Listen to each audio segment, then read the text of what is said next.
What's up, legend? Welcome to my YouTube channel. My name is Tommy Z from New South Wales, and I've created this channel to share my evolving freediving and spearfishing journey as an absolute noob. It's awesome that there's a lot of content out there of all the cool stuff, but I'm here to share my evolving journey as I get into this sport myself, and hopefully it inspires some of you out there as well.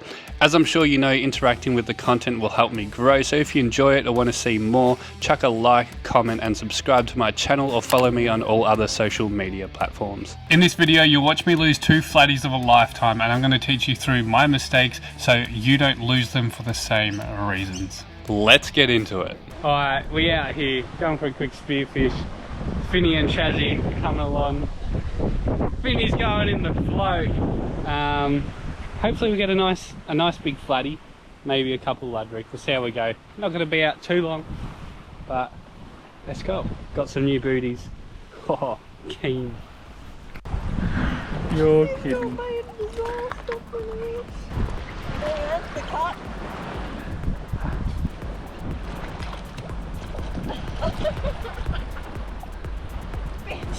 While Shazzy was dealing with her struggles, I had some of my own. My float line got absolutely tangled. I've since upgraded to a proper float line and have absolutely zero regrets. Highly recommend doing it.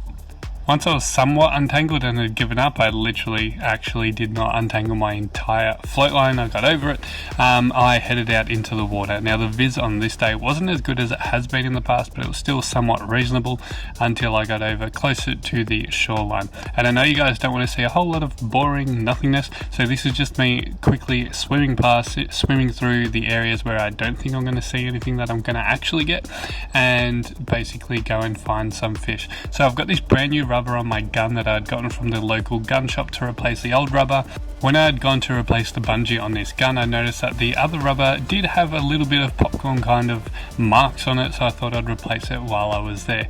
Now it is a whole lot easier to pull back this rubber despite being the same length, so it is just not the same stiffness, which obviously means it shoots a lot weaker than it was previously.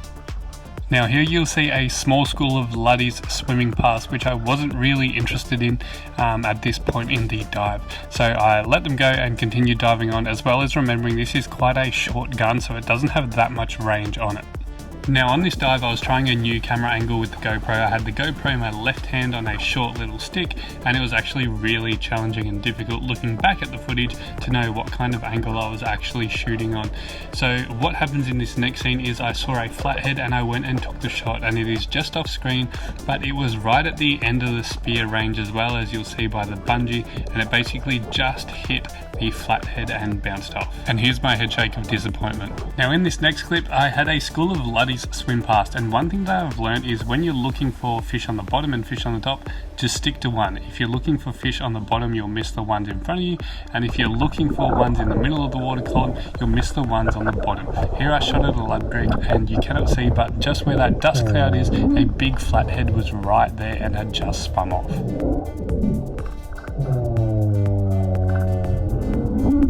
Despite the disappointment, we reloaded and kept on hunting, only for this next clip to go horribly wrong. I know what you're thinking, how the hell did you fuck that up? Well, what happened is the GoPro wasn't rolling, and when I actually spotted the fish, I clicked record on the GoPro, which caused it to beep 3 times, which gave the fish a bit of a warning, and by the time I pulled the trigger here, you can see that the fish actually just started to move just the moment before I pulled the trigger. The spear goes just into the tail of the fish, still plenty of slack in the bungee, but it just wasn't enough to hold. And despite it not being where I wanted the shot to land, what I put this down to is the weaker rubber that is actually on the gun, and it not having enough power to actually penetrate through the fish. Now watch how easy it is to not spot a flatty. Here you can see on the bottom of the screen, just very briefly, right underneath me before the flathead actually goes off. And these animals blend in so well that sometimes you cannot see them until they are right underneath you, and then they dart for it. And you can see here the spear missed and went straight into the ground. Now the biggest reason that I actually missed this fish is because I was looking in the middle of the water column at other fish and for other fish as well. Like I said earlier in the video, I have really learned that if you're looking for fish that are on the bottom, solely stick to that, because if you're looking in the middle of the water column, you're going to miss the ones on the bottom, and if you're looking at the bottom, you're going to miss the ones in the middle of the water column. Here you can see a huge school of bloodies swimming past, and I'm just waiting and taking my pick for the right moment. And you'll notice in this clip, it is another moment of absolute sheer disappointment. I pick my sizable fish, I take the shot, and it misses. But it doesn't actually miss. Watch here, it hits the fish and bounces straight down into the dirt. Again, the rubber on the gun simply did not have enough power to even penetrate a luderick. Now this is a completely unbroken clip, but I'm just fast forwarding through it so you don't have to watch the entire thing. But within about 3 minutes I had found another huge flatty, and obviously I was ready to take the shot. Now this is going to display to you just how difficult these things can be to spot, especially underwater sometimes. The colours get really washed out and makes it even more difficult. So keep your eyes extremely peeled. And what I want you to do right now is look on the screen for where the flathead is. I know what you're thinking, there's no flathead there, but there is. He's right there. Now, it is that easy to miss these animals. And I'm already nearly over the top of him by the time I see him, and I have to quickly take a shot. Now you can see the spear straight in the dirt here, pointing upright, which means it didn't even get the fish at all. After an utterly disappointing outing, injuring a few fish, I decided to head back in. I didn't want to just shoot any more fish and have them injured out in the wild. Alright, we didn't get anything today. I've probably seen about 4 or 5 big flatties. I shot at one decent sized luderick, and then the shaft landed right next to a big flatty, spooked it. I did get a shot into 2 decent sized flatties, but the shot did not hold, which is really unfortunate. Like, it's really sad when that happens, that you know you've just shot a fish and it's just off there, wounded, injured. Yeah, so that's quite disappointing. I think it's the new band that I got on the gun.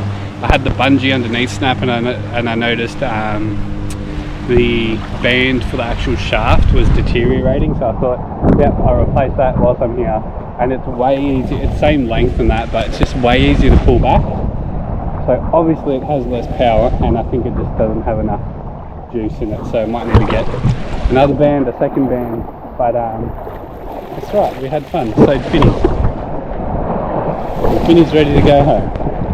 See you in the next one. So I hope you learned a thing or two through my mistakes, and if your new rubber on your gun does feel different, trust that feeling and maybe go and replace it with another rubber, so you're not going out there in the wild injuring fish that you aren't going to be able to take home. There's never any disappointment in actually missing a fish entirely. For me, the disappointment comes in having something out there injured in the wild. If you enjoyed the content, please do some kind of interaction with the video, subscribe for heaps more content to come, and go and follow me on other social media platforms as well. I post a whole lot more short form content on those platforms with a whole lot more of my daily kind of stuff as well, including getting out diving multiple times a week.